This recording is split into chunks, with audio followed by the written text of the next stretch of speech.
하나님 말씀 우리 함께 읽고 말씀을 묵상하도록 하죠. 시편 16편 7절에서 11절까지 말씀을 함께 보도록 하겠습니다.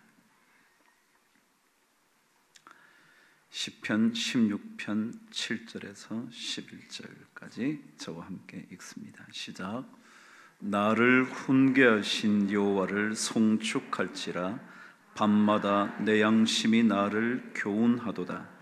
내가 여호와를 항상 내 앞에 모심이여 그가 나의 오른쪽에 계심으로 내가 흔들리지 아니하리로다. 이러므로 나의 마음이 기쁘고 나의 영도 즐거워하며 내 육체도 안전히 살리니 이는 주께서 내 영혼을 스올에 버리지 아니하시며 주의 거룩한 자를 멸망시키지 않으실 것임이니이다. 주께서 생명의 길을 내게 보이시리니 주의 앞에는 충만한 기쁨이 있고 주의 오른쪽에는 영원한 즐거움이 있나이다. 아멘. 여러분 혹시 알베르토 자코메티라는 사람 들어보신 적 있나요?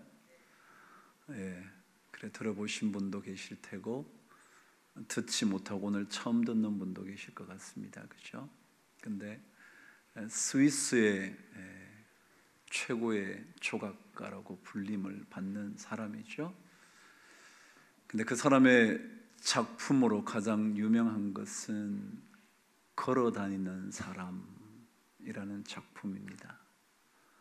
혹시 집에 가셔서 인터넷을 여셔서 자코메티라는 사람을 쳐보면 치자마자 떠오르는 사진 한 장이 아마도 걸어가는 사람이라는 조각품일 것입니다.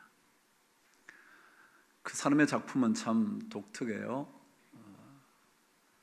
사람의 형상을 가졌기는 한데 그 몸이 뼈밖에 남지 않은 그런 모습을 하고 있는 데다가 뼈밖에 남지 않았으니 덩치가 클까요? 그렇지 않겠죠? 메마른 가지가 붙어있는 몸 같은, 그런데 그 조각이 쇠로 되어 있어서 매끈하게 다듬어진 것이 아니라 거칠디 거친 그런 형태로 되어 있습니다. 얼마나 유명한가 아무리 얘기해도 우리는 감동을 받지 못하고 돈으로 얘기하면 감동을 받죠. 그 작품 하나가 1200억에 팔렸습니다. 이제 역시 유명한 줄 아시겠죠? 1200억에 팔린 작품이니까 대단한 거죠. 그렇죠? 도대체 무엇이 그렇게 대단한 작품으로 평가를 받았을까? 그는 생전에 6개의 걸어다니는 사람이라는 조각을 했습니다. 근데 왜 걸어다니는 사람을 조각하게 됐냐? 그랬더니 그가 이런 얘기를 했습니다. 인간은 모든 것을 잃어버렸을 때 모든 것을 포기하는 대신 끊임없이 걸어가야 하는 존재입니다. 참 멋지죠? 사람이라는 것은 모든 것을 잃었을 때에도 모든 것을 포기하는 대신 끝까지 걸어가야 하는 사람입니다. 그래서 여러분과 저는 그 길을 멈추지 말고 가야 하는 거죠. 그래서 그 작품을 만들었대요. 여러분, 우리 예수 믿기로 작정했어요. 좋은 일도 많고 좋지 않은 일도 많지만 예수의 사람으로 걸어가는 발걸음만은 멈추지 말아야 하는 거겠죠. 그족 가까의 말을 빌리지 않더라도 우리는 어떤 일이 있어도 그 길을 걸어가야죠. 그게 아름다운 거겠죠. 제가 오늘 제목을 지난주에 이어서 성도들의 삶은 참 아름답습니다, 그렇게 적었죠. 그럼 아름답다라는 말이 무슨 말일까요? 아름답다는 것, 여러분이 어떻게 개념을 정의하고 계시나요? 그래서 예뻐 보이는 거요? 그래서 옷을 잘 입고 맵시가 좋은 거요? 그 사람의 목소리가 참 아름다운 거요? 그래요, 그런 것도 아름다운 걸 겁니다. 그런데 사전의 정의를 빌려보면 이렇습니다. 보이는 대상이나 소리나 목소리, 모양 등이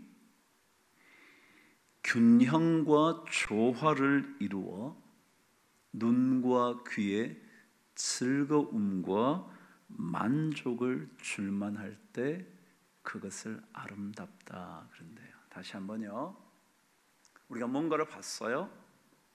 봤더니 그 보이는 대상, 그 대상이 가지고 있는 모양이라든가 심지어 들려오는 소리라든가 목소리라든가 그 모든 것들이 균형과 조화를 이루어서 보는 이로 하여금 즐거움과 만족을 줄만 하다. 그것을 뭐라 그러냐면 아름답다 그런데요. 균형과 조화를 이루어야 된대요. 여러분, 우리의 삶 속에 균형이 제대로 잡혀져 있는가 한번 물어보시죠. 예를 들어 예수 믿는 사람에게는 영적인 삶이 있어요. 예수 믿지 않아도 분명히 그들에게 영적인 무언가가 존재할 텐데 예수 믿는 사람에게는 더더욱이 영적인 삶이 존재해요. 그 영적인 삶과 영적인 삶 그것만이 아니라 이 땅에 발을 붙이고 사는 육체적인 삶이 뭘 이루었을 때? 균형과 조화를 잘 이루었을 때 그것이 또한 즐거움과 만족이 될 때 그것을 뭐라 그런다고요? 아름다움이 된다.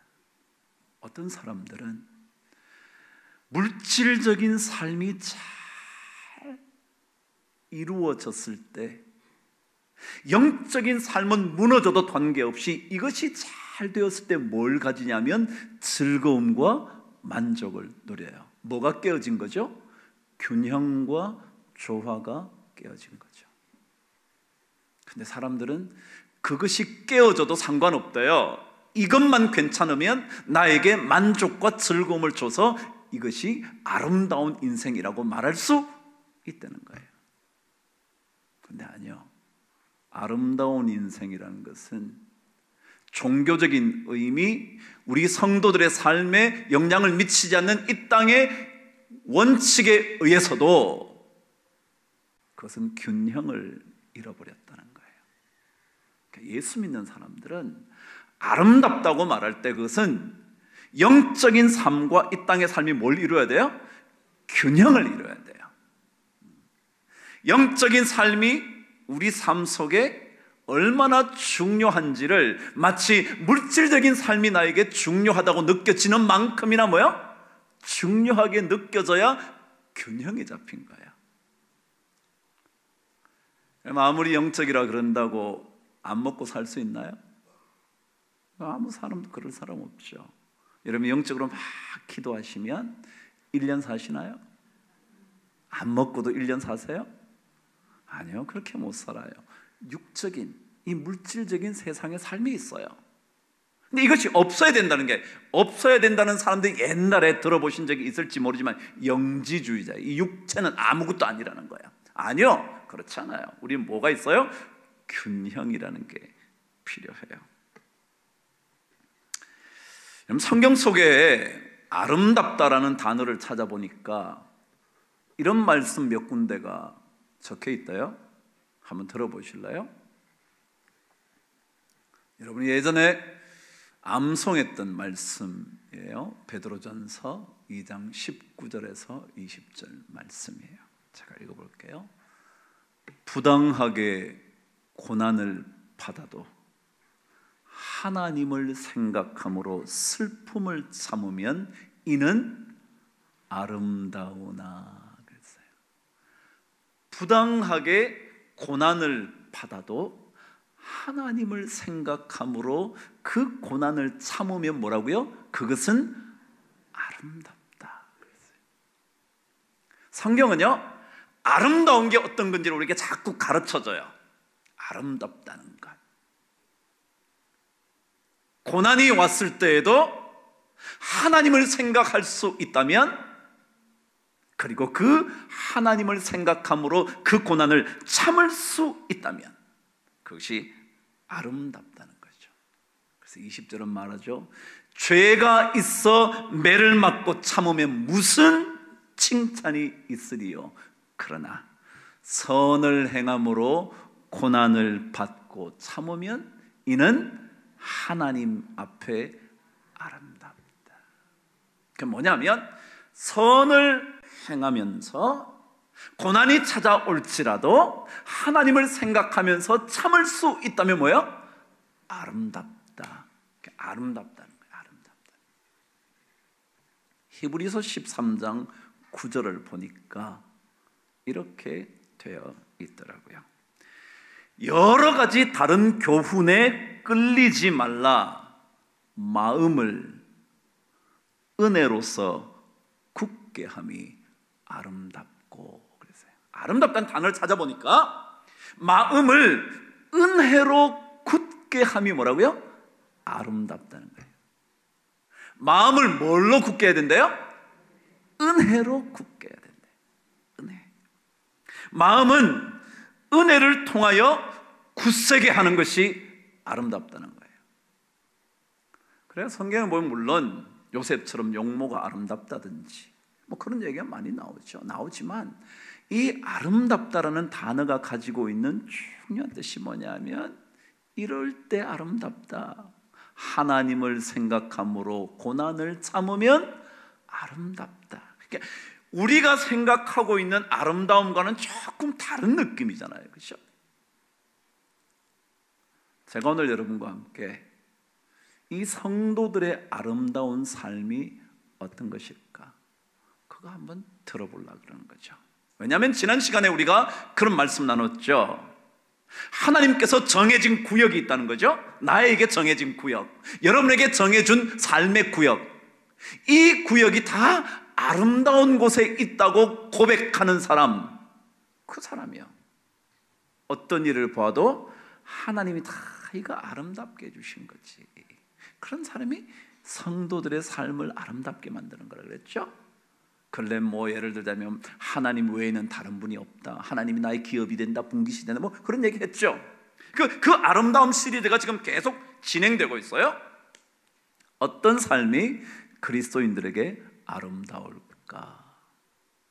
자, 저와 함께 9절 말씀을 읽겠습니다. 시작. 이러므로 나의 마음이 기쁘고 내 영도 즐거워하며 내 육체도 안전히 살리니. 그랬어요. 잘 한번 읽어보세요. 뭐라고 그랬죠? 이러므로 그랬어요. 이러므로 어떻기 때문에 그런 뜻이죠, 그죠? 이렇기 때문에, 그죠? 이해가 되셨죠? 이렇기 때문에, 어떻기 때문에 내 마음이 기쁘고 나의 영도 즐겁고 내 육체도 안전하게 살 수 있는가? 여러분 다시 처음으로 되돌아가요. 제가 아름답다는 단어의 뜻을 사전적으로 설명을 하면서 거기에 이렇게 얘기했던 것 기억하실 겁니다. 보는 이로 하여금 뭐요? 즐거움과 만족을 줄만 할 때 그걸 뭐라 그런다고요? 아름답다. 자, 즐거움과 만족이에요. 오늘 9절 말씀은 우리에게 뭐라 그러냐면 내 마음이 기쁘고 영혼도 즐겁고 내 삶도 만족스럽게 살아서 안전하게 살고 있다. 이건 무슨 삶이라는 거예요? 아름다운 삶이라는 거예요. 이해가 되셨죠? 자, 그러면 방금 제가 이러므로 라고 읽었어요. 이렇게 하면 뭐라고요? 아름다운 삶이 온다는 거죠. 이해가 되셨나요? 자, 제가 왜 성도의 삶은 아름답다고 제목을 지었냐 하면 9절 말씀에 보니까 이렇게 하면 이런 것들이 주어진대요. 기쁘고 즐겁고 안전히 산다. 이게 뭐냐면 아름다움의 정의라는 거예요. 자, 이렇게 살았더니 아름다운 것이 생긴다는 거예요. 이렇게 되는 게 뭐냐고요? 성경이 가르쳐 주는 거예요. 오늘 7절 말씀부터 시작하는 거예요. 저와 함께 읽어 보시죠. 7절 시작. 다시 한번요. 시작. 나를 훈계하신 여호와를 송축할지라. 그래서요, 나를 훈계하신 하나님을 송축할지라. 이렇게 하면 내 마음이 기쁘고 나의 영혼도 즐겁고 내 육체도 안전히 살 거다. 이해가 되셨나요? 그럼 첫 번째가 뭐냐면 아름다운 성도의 삶이 되려면 하나님의 훈계를 즐거워해야 한다는 거예요. 하나님의 훈계를 기쁘게 받을 줄 알아야 돼요. 훈계가 뭐예요? 가르치는 거죠. 야, 너 이렇게 하는 게 좋겠어. 그럼 우리는 어떻게 받아야 되냐면 송축하면서 받아야 된대. 송축하면서. 이해가 되세요? 하나님이 우리에게 가르쳐 주시는 것을 어떻게 받아요? 송축하면서 받는 거예요. 여기에 송축이라는 단어는 무릎을 꿇다라는 뜻이에요. 이게 찬양하다라는 단어죠. 바라크라는 단어 기억나시죠? 몇 번 했던 단어입니다. 이 단어는 찬송하다, 무릎을 꿇다, 축복하다 그런 뜻이라 그랬죠? 다시 말하면 하나님의 사람들의 삶이 아름다워지려면 하나님의 가르쳐 주시는 것을 뭐요? 찬송하면서 받을 때, 감사하면서 받을 때, 무릎을 꿇고 겸손하게 받을 때 그 사람의 인생은 뭐가 된다고요? 아름다워진다. 훈계 듣기를 좋아하는 사람 아무도 없죠?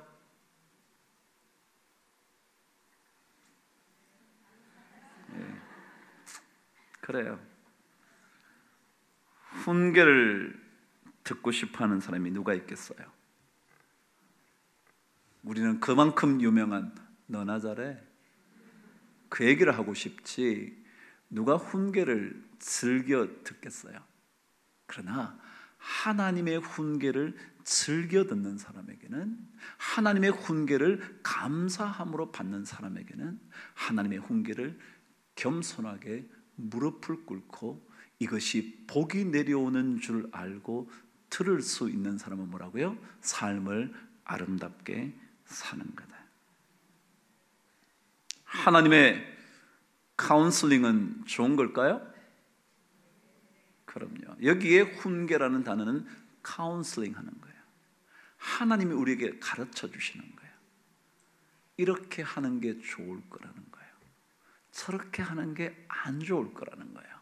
그것을 기쁘게 받으면 그것은 우리에게 아름다운 삶을 보장하게 될 거라는 거죠.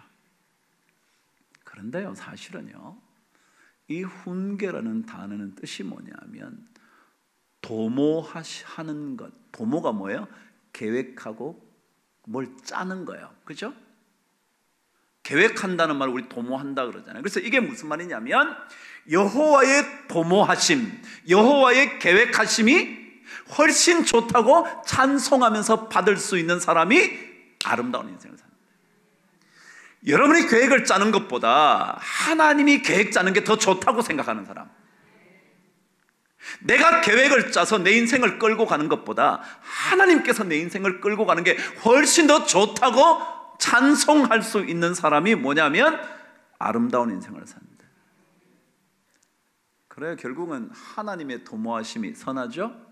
하나님의 계획하심이 선한 거라고요. 우리의 계획보다 더 높으신 그분의 이야기를 듣는 것이 훨씬 좋죠. 싫은 소리를 말씀을 통해서 들어도 그래, 이건 다 나를 위한 거지. 갈매기의 꿈이라는 책을 여러분 들어보신 적 있죠? 제가 자주 인용하기도 하고요. 왜 자주 인용하느냐 하면 중요해서. 근데 이 작가가요, 그 책을 몇 권 팔았냐, 또 그걸 설명해야 또 다 놀래잖아.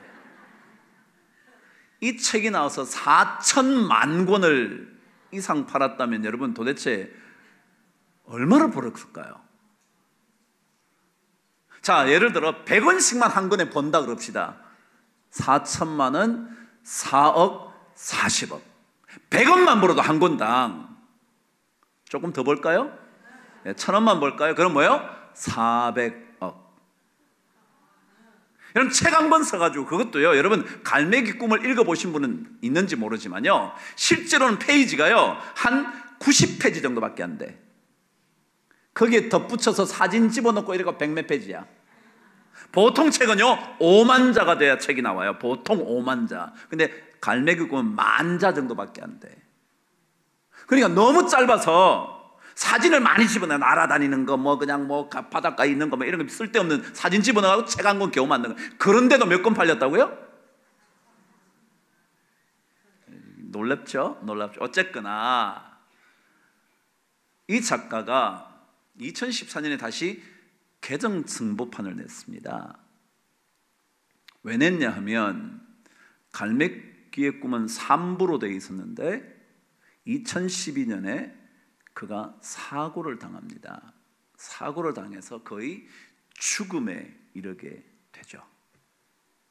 죽음에 이르는, 흔히 얘기하는 임사체험 들어봤죠? 죽음에 임하여 체험하는 거, 뭐 하늘나라를 봤다든가 말이죠, 그죠? 그걸 하고 난 다음에 그가 챕터 4, 4부를 집어넣어서 이제 개정승보판을 낸 거예요. 근데 그가 사고를 당한 다음에 이런 얘기를 했습니다. 이 사고는 나에게 사고인 것 같지가 않습니다. 이것은 하나의 테스트, 시험인 것 같습니다. 그러면 400억 벌어가지고 어떻게 살았을까? 400억 벌어서, 아까 제가 1,000원만 벌어도요 400억이라 그랬잖아. 100억만 벌어도 40억이니까 엄청난 돈을 벌었어요. 그래서 그가 결혼을 했다가 그만뒀다가 했다가 그만뒀다가 했다가 3번이나 결혼했대. 돈이 많으니까 뭐 그래도요, 뭐 위자료 뭐 10억씩 주고 20억씩 줘도 뭐 상관없겠죠.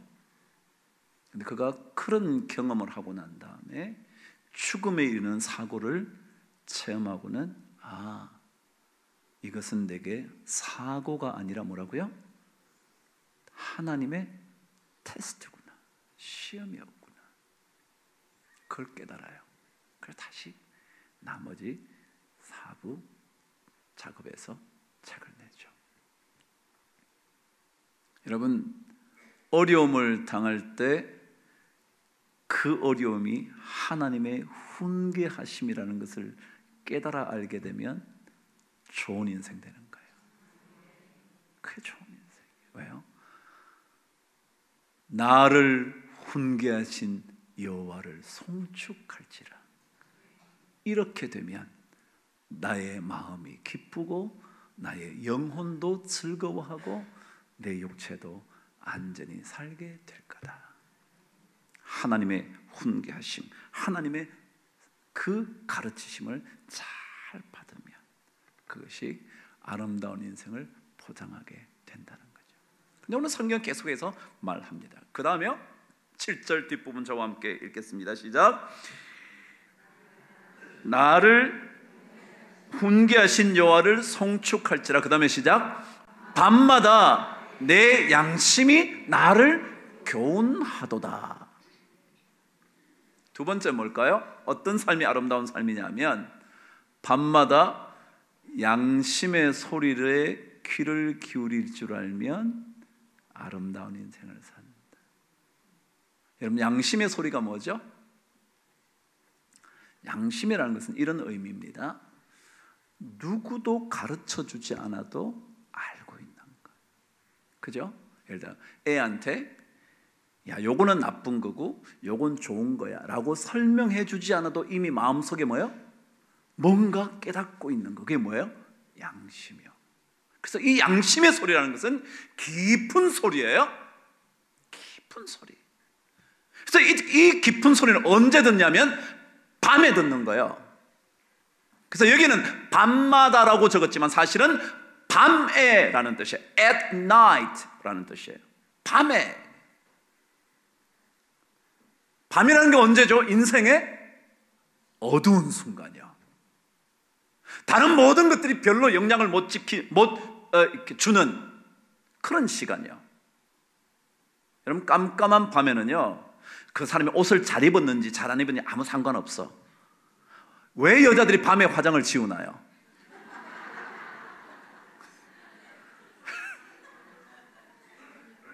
밤에는요 안 보여. 그래서 지우는 거예요.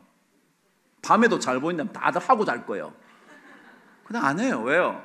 밤이라는 것은요 무언가가 영향을 미치지 못하는 거예요. 내가 보는 것에 의해서 영향을 받지 않아요. 별로 받을 일이 없어요.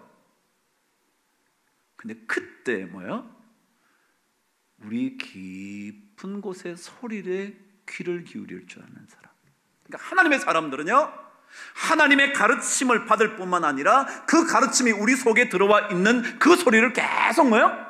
듣는 거예요. 그 소리를 들을 수 있어야 돼요. 그 소리를 듣지 못하면 자기 마음대로 살죠. 조금도 자기를 돌아볼 줄 모르죠. 그래서 하나님의 훈계와 양심의 소리를 들을 줄 아는 사람은 회개할 줄 아는 사람입니다. 우리가 어찌 다 잘하고 살겠습니까?